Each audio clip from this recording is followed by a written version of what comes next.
My name is Lena Marsh. I'm 31 years old. I'm a financial analyst, a planner by both profession and nature, and someone who has spent most of her life making careful decisions in a family that quietly undid them. I want to tell you about the phone call that arrived on a Tuesday morning 6 weeks before my wedding. The call that changed everything, not because it ruined my wedding. It didn't. But because of what it finally made me say out loud, near in a room full of people who needed to hear it. I had been planning my wedding for 14 months. That is not an exaggeration. 14 months of venue research, catering consultations, budget spreadsheets, dress fittings, guest list negotiations, and the specific quiet satisfaction of watching something you have designed carefully move toward becoming real. James and I had funded it entirely ourselves, every pound of it. And we had a budget and we had kept to it, and everything was confirmed, and the dress was fitted, and the flowers were ordered, and I had, for the first time in my adult life, a major event that was exactly what I wanted it to be. Then my phone rang. The number on the screen was the venue's main line. I answered, expecting a routine logistics call. The coordinator, a woman named Helen, whose voice I recognized from several previous conversations, apologized before she had finished introducing herself. She said she was sorry to be calling with this news.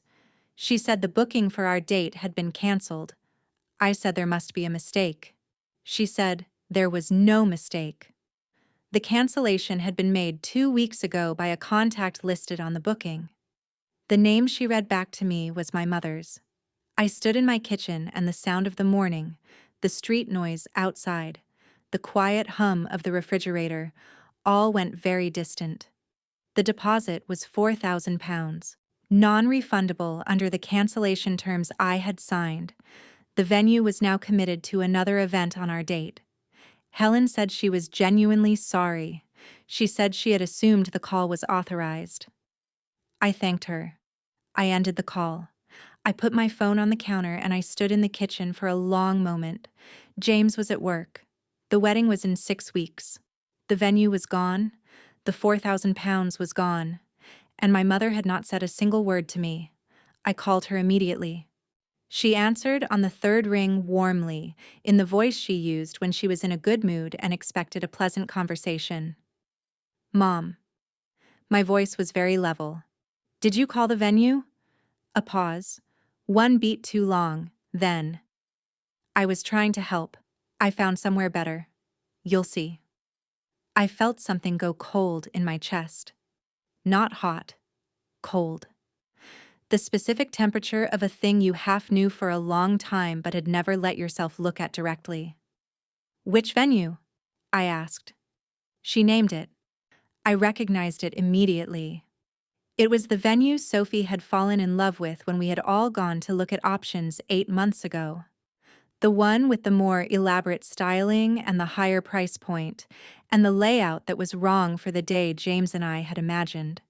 The one I had said, clearly and directly, was not what I wanted. My mother had canceled my wedding venue and replaced it with my sister's preference. And she was still, on the phone, explaining how much better this new option was going to be once I saw it properly. I said I needed to call her back. I put the phone down. I stood in the kitchen and I let myself understand what had happened. And then I started to think about what I was going to do about it. I want to tell you something about where I came from before I explain what I did next, because the venue call did not arrive from nowhere. It was the latest delivery in a very long series. I grew up the elder of two daughters. My sister Sophie is 3 years younger than me. My parents, Carol and Frank, are both in their late 50s. My father spent his career in local government administration. My mother has worked in various organizing and coordination roles over the years, most recently for a community events committee, which tells you something important about how she understands her own function in the world. She is a woman who organizes things. She believes her organizational skills are a gift to the people around her. She is not wrong that she is skilled. She is wrong about what the gift is actually for. From the outside, we were a solid, respectable family. My parents have been married for 35 years. We lived in a neat house in a quiet town. We went on a family holidays. We attended each other's events. The image was warm and consistent. Inside, I and the family had an internal geography that I understood early and navigated carefully. Sophie's preferences occupied the center of the family's planning. This was not because Sophie was vulnerable or had any particular need that required special attention. It was because Sophie was willing to express disappointment loudly, and my mother found it easier to manage the family around Sophie's emotional weather than to hold a boundary against it. Family holidays were chosen based on what Sophie wanted to do. Celebrations were organized around Sophie's availability. When Sophie disliked something, the thing was changed. When I disliked something, I was told I was being difficult. I learned to adapt. I stopped holding strong preferences because strong preferences in my family were either redirected towards Sophie's version or described as stubbornness. I learned to manage my mother's involvement in my decisions by keeping the details close until things were already settled. I learned the difference between what I actually wanted and what I presented to the family as wanting, and I kept those two things carefully separate. My mother does not experience herself as interfering. She experiences herself as helpful. That is the thing I need you to understand about her. Now, because she is not a villain in the way stories sometimes need their antagonists to be. She is a woman who genuinely believes her involvement in the people she loves is a form of care. She canceled my wedding venue because she thought the other one was better, and she expected me to be grateful once I could see it clearly. She had no framework for understanding this as a violation. That gap in her understanding is the most important thing about her. I want to tell you about 3 specific moments from my life that explain why the venue call, while devastating, was not a surprise. I was 17 when I was accepted into a university in another city. It was a university I had researched carefully and wanted genuinely. I told my parents at dinner on a Tuesday evening, trying to keep the pride out of my voice because pride in my family felt exposed in a way I had learned to manage. My mother said, "That's wonderful." Then, within 30 seconds, she turned to Sophie and said, "How do you feel about Lena being away? It'll be quite an adjustment for you." The conversation moved to Sophie's feelings about the change, about how she would manage without her sister at home, about whether the family dynamic would be different. Lena's university acceptance, the specific institution, the course, what it meant for her future, was passed over within minutes. I finished my dinner and said I was tired and went to my room. I sat on my bed and looked at the acceptance letter I had been carrying in my school bag for 3 days, waiting for the right moment to share it. I folded it and put it in my drawer. I didn't take it out again. 7 years later, I accepted a job offer I had worked hard to get. A financial analyst position at a firm I respected, with a salary that represented a significant step forward. I called my mother on a Thursday afternoon because I wanted to share good news with someone who knew me. She said, "That's wonderful, Lena." She meant it. For about 15 seconds. Then she said, "Actually, while I have you, Sophie is having a bit of trouble with something at work. I think she'd really value your perspective. Would you mind giving her a ring?" The call ended with me having agreed to call Sophie, and my own news unreturned to. I called Sophie. Sophie was grateful. My mother called the following week and did not mention my job at all. And the third moment came when James and I got engaged. I was 29. He asked me on a quiet evening at home, and I said yes, and I cried, and it was exactly right. The following day, I called my mother. She was thrilled. Genuinely, immediately thrilled. And then the suggestions started. She had a venue in mind that would be perfect. She had a vision for the guest list structure. She knew exactly what style of day would reflect well on the family, and she was ready to help me achieve it. None of what she described was what I wanted. When I said so, gently and with care, she said, "I just want it to be special." As though my version of special was not the relevant one. That was the day I developed the system of two conversations. The real one, which I kept private and built carefully with James, and the managed one, which I offered my mother as enough information to feel included without enough detail to interfere. I thought it was working. I was wrong. Have you ever spent years managing someone's involvement in your life because saying no felt more dangerous than staying quiet? Leave a comment if that sentence means something to you, because I think a lot of people are running that same system, and it is exhausting, and it always costs more than you planned. James and I had built our life on careful, intentional decisions. He worked in engineering, I worked in finance. We had bought a small flat 3 years into our relationship, and we were proud of it in the specific way of people who know what it costs them to get there. We saved deliberately, we spent purposefully. We were, in the financial sense, a well-organized household. We were also, across the years of our relationship and the years before it when I was managing things on my own, consistently generous to my family, not dramatically, not in the way that draws attention, quietly, and in the way the capable and steady one in a family tends to be generous, because the need was communicated in a way that made not responding feel like a choice you would be held accountable for. When my parents' car reached the end of its reliable life and they were short on funds that month, my mother mentioned it on a Sunday phone call in the voice she used for communicated needs. I transferred £2,000 within the week. When Sophie went through a difficult breakup and needed to move quickly to a short-term rental, Lena mentioned it once, and James and I put in £800 toward her deposit without being asked directly. When my mother decided the family home needed redecorating and the quotes came in above what my parents had saved, I contributed £1,500 because not contributing felt like it would be noticed and filed. There were smaller amounts across other years. A gap in a bill that was mentioned on a call. A cost that arrived at a difficult month. I helped because helping was what I had been shaped to do, and because every time I helped it bought a period of warmth in a relationship that could turn cool when I was seen as unavailable. I have never added it all up formally, but I sat down once and went through 5 years of bank transfers. The number was approximately £11,000. Sent to my family in increments over 5 years, one while James and I were saving carefully for our flat and our wedding, and the life we were building with genuine effort. £11,000 that left our account quietly and was received without formal acknowledgement and disappeared into the family's general functioning without any particular recognition that I had chosen to give it. What I received in return was my mother's love, which was real, and my mother's involvement, which was constant and which I had learned to manage very carefully.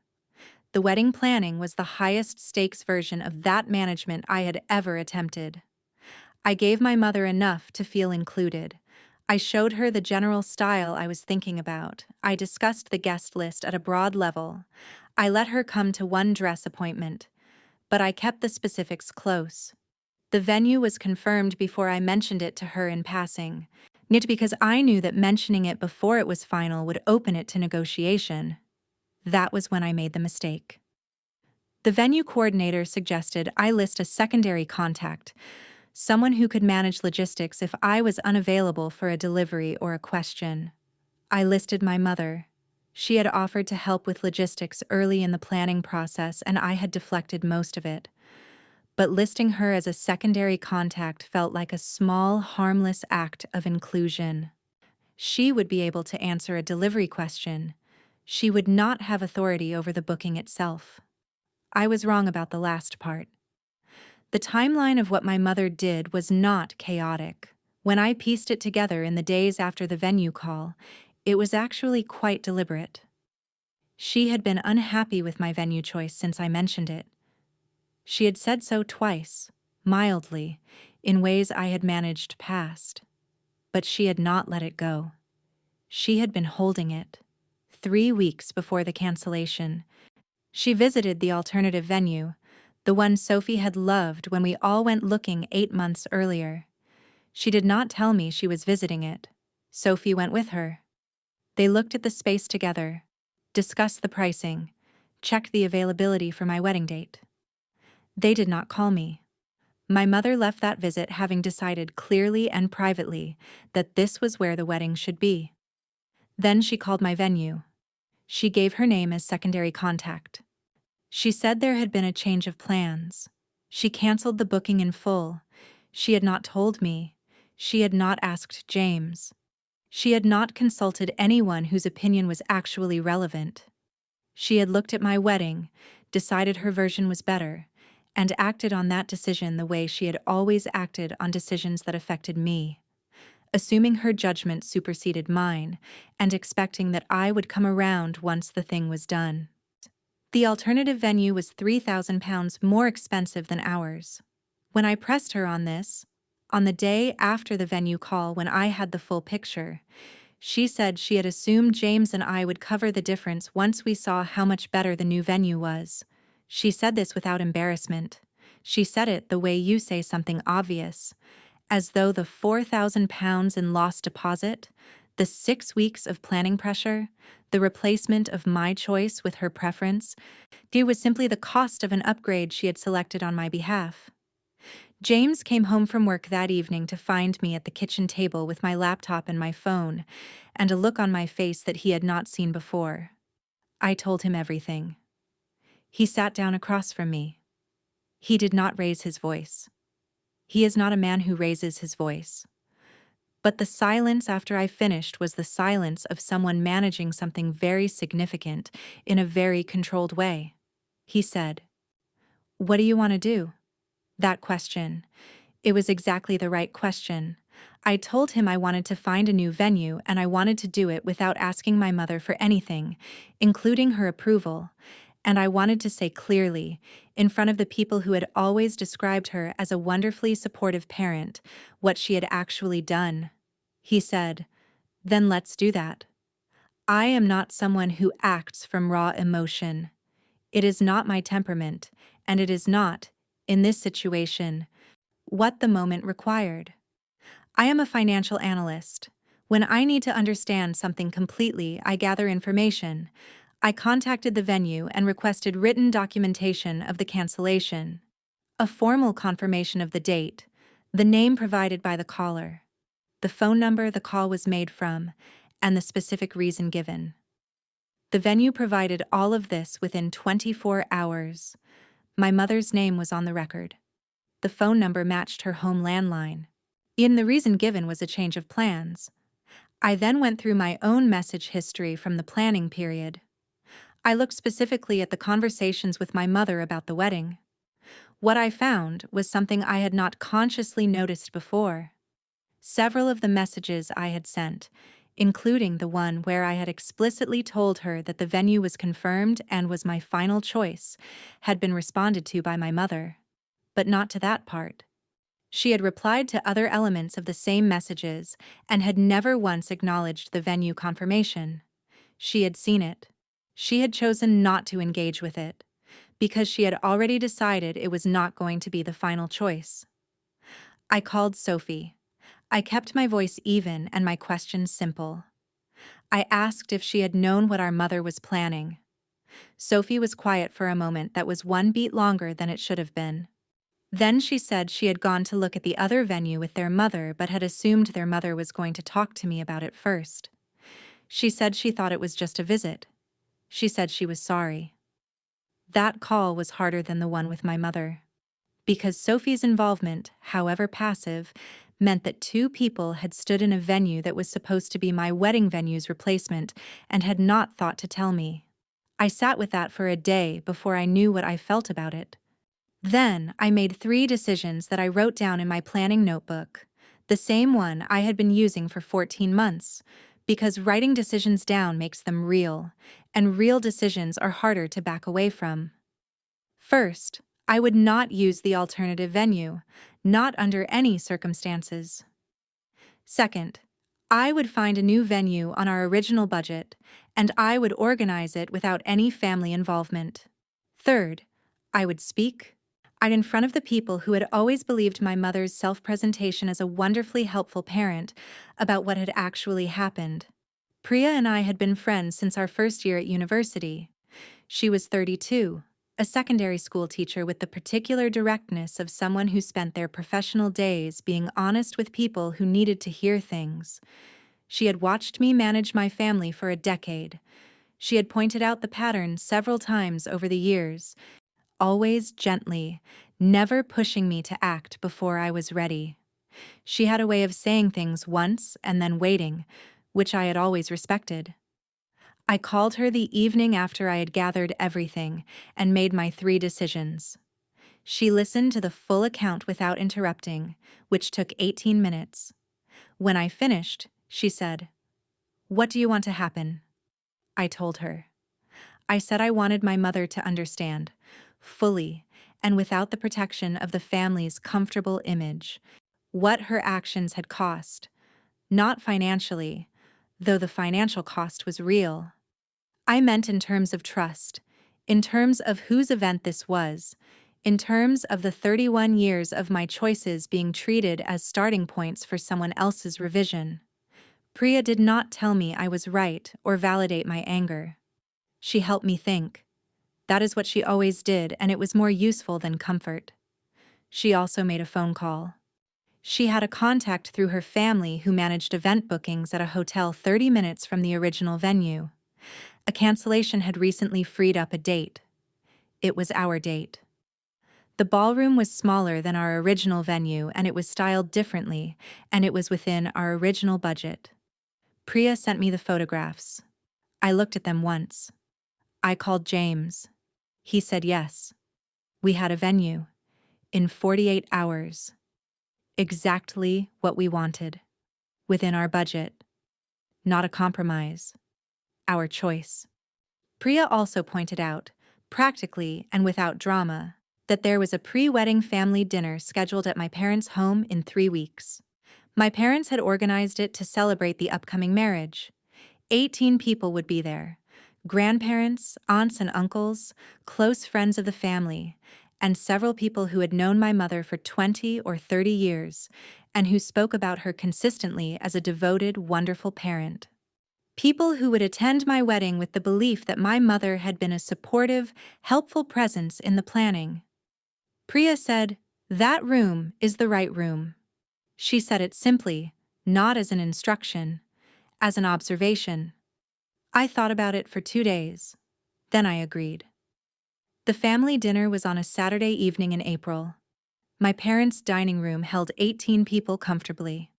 My mother had set the table carefully, with the good china and the cloth napkins she kept for significant occasions, and the room smelled of roasting meat and the particular warmth of a home prepared for a celebration. Grandparents were present, aunts and uncles, family friends who had known my parents for decades, the people who formed the audience for my mother's self-presentation as a devoted, involved, supportive parent. James and I arrived together. I was wearing the dark blue dress I had chosen for the evening, and I felt, for the duration of the drive, completely calm. Not the calm of suppressed emotion, the calm of someone who knows what they are going to say and has decided to say it. The evening moved through its stages. Food was served. Conversations moved around the table. My mother was in her element, managing the room, keeping the conversation warm, making sure everyone had what they needed. She was good at this. She was genuinely good at it. And I watched her, and I held both things at once, the woman who had done something that required accounting for, and the woman who loved me in the specific, complicated, over-involved way she always had. Both were true. At some point near the end of the meal, my mother stood and asked for a moment. She raised her glass. She spoke warmly about James and me. She said how proud she was of the people we had become. She said how much she had loved being part of the planning process. She said she hoped the day would be everything I deserved. The room raised their glasses. I smiled. James put his hand briefly over mine under the table. Then the room settled, and my mother sat down. I waited for the moment to complete itself. Then I stood. I thanked everyone for being there. My voice was the voice I used at work. Clear, unhurried, professionally steady. I said I wanted to share something about the planning process. Because several people in the room had asked about the wedding details and I thought they deserved accurate information. I described the booking. I described the call from the venue coordinator. I said that 6 weeks before our wedding, my venue booking was canceled without my knowledge or consent by a contact listed on the booking. I said the contact was my mother. I said I had received written documentation from the venue confirming the date, the name, and the phone number the call was made from. I said the deposit was £4,000 and was not refundable. I then described the alternative venue. I said my mother had visited it 3 weeks before the cancellation with Sophie, without telling me. I said the venue she had chosen as my replacement was £3,000 more expensive than my original booking, and that my mother had expected James and me to cover the difference once we understood the improvement she had made on our behalf. I said all of this in the same tone I would use to present a financial analysis to a client: factual, sequenced, complete. Then I said that James and I had found a new venue, that it was within our original budget, that it was exactly what we had wanted, that the wedding would be a beautiful day. And I sat down. The room was silent. Not briefly. A full, weighted silence that moved through 18 people all processing the same information at the same time. My father was looking at my mother. My mother's expression was doing several things in quick succession: controlled shock, a brief flicker of something that might have been shame, and then the particular composure of a woman who had been managing difficult moments in social settings for 30 years. She did not speak. She did not look at me. 2 of my aunts, women I had known since childhood, were looking at me with expressions I had never seen directed at me before from this family's direction. Not pity, recognition, and something that looked, unmistakably, like respect. My grandmother, my father's mother, who was in her early 80s and said very little at these events, put her hand briefly on my arm where I was seated beside her. She didn't say anything. She just held her hand there for a moment. James was beside me. He was very still. He did not look triumphant. He looked like a man who had just watched his partner do something important and was very proud. The evening continued. People found their way back to conversation eventually, or in the particular careful way of a gathering that has been permanently altered by something said in it. My mother spoke to other guests. She did not speak to me that evening. She maintained the dinner with the social skill she had always had, and I let her, because the evening was not about her performance. It had already served its purpose. The drive home was quiet at first. Then James said, "How do you feel?" I thought about it for a moment. I said I felt like myself. He said, "Good." We drove the rest of the way without speaking, which was the most comfortable silence I had experienced in a long time. My mother called the following morning at 9:15. I had expected defensiveness. What I got was something different. Her voice was controlled but soft. She said she had been trying to help. She said she didn't understand why I hadn't trusted her with the planning. She said she hadn't realized I felt so strongly about the original venue. These were not apologies. I heard them clearly for what they were: explanations that gently reframed the situation so that the responsibility for the difficulty belonged to my communication rather than her actions. They were the statements of a woman who had done something significant and could not yet bring herself to say so directly. I let her finish. Then I said, "Mom, what you did wasn't helping. What you did was cancel my wedding without asking me." Silence. Long enough to be real. Then she said, "I know." 2 words. I held them carefully. They were not enough on their own. But they were the first time in my life I had heard my mother say that she had done something wrong without immediately following it with an explanation of why it was understandable. They were small. They were significant. I thanked her for saying it and told her I needed some time before we talked further. My father called that afternoon. His apology was quieter and more direct. He said he should have paid more attention. He said he was sorry. My father, who had been deferring to my mother's management of the family for 35 years, was apologizing for something he hadn't technically done, but had failed to prevent. I accepted it. I told him I loved him. I meant it. Sophie called 2 days later. That was the hardest call. She said she was sorry she hadn't told me what their mother was planning. She said she had assumed their mother was going to talk to me first. She said she had been trying not to get in the middle of things and that she understood now that staying out of it was its own kind of choice. She was crying by the end of the call. I told her I believed her. I told her I wasn't angry with her in the same way. That was true. Several family friends reached out to me privately across the following week. 2 said they had always sensed something unbalanced in how the family's attention was distributed. 1 said she was glad I had spoken. None of them were dramatic about it. They were simply honest. In the private way, people become honest when a public truth has opened the door. I stopped all financial contributions to my family after the venue event, not as a formal announcement. I simply stopped sending money when needs were communicated and redirected those amounts into a savings account James and I opened for a specific future goal. The first deposit went in the week after the dinner. It felt like something beginning. The wedding was on the 14th of June.